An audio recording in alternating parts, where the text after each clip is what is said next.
अनुज और उसकी पत्नी निधि ने शहर के बाहरी इलाके में एक पुराना लेकिन खूबसूरत घर खरीदा। घर में एक रहस्यमय आकर्षण था, लेकिन साथ ही उसमें कुछ ऐसा भी था जो बेचैनी पैदा करता था।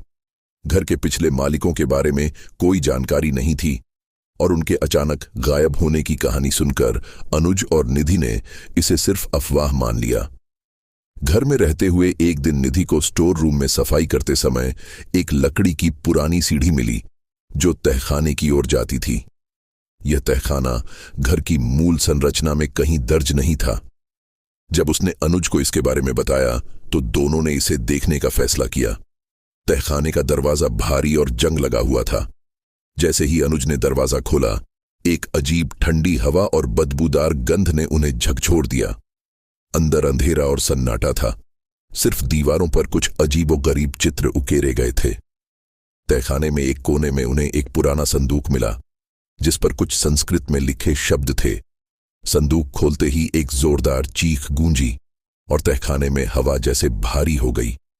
संदूक के अंदर एक पुरानी डायरी और एक छोटे बच्चे की तस्वीर थी। डायरी में लिखा था कि यह घर एक पुराने तांत्रिक के कब्जे में था जिसने यहां कई बच्चों की बलि दी थी।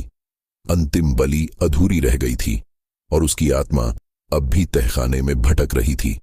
डायरी पढ़ते ही निधि को लगा कि कोई उसकी गर्दन पर हाथ रख रहा है। उसने घबराकर अनुज को देखा, लेकिन अनुज की आंखें लाल हो चुकी थीं और उसका चेहरा एक भूतिया मुस्कान में बदल गया था। निधि को समझ में नहीं आया कि क्या हो रहा है। अचानक अनुज ने निधि को धक्का दिया और कहा, यह घर मेरा है और तुम मेरी अंतिम बलि होगी। निधि ने किसी तरह खुद को संभाला और दौड़कर तहखाने से बाहर निकली। उसने घर का दरवाजा बंद किया और मदद के लिए चिल्लाई, लेकिन अजीब बात यह थी कि बाहर कोई भी उसकी आवाज नहीं सुन पा रहा था। वह समझ गई कि घर उसे बाहर निकलने नहीं देगा।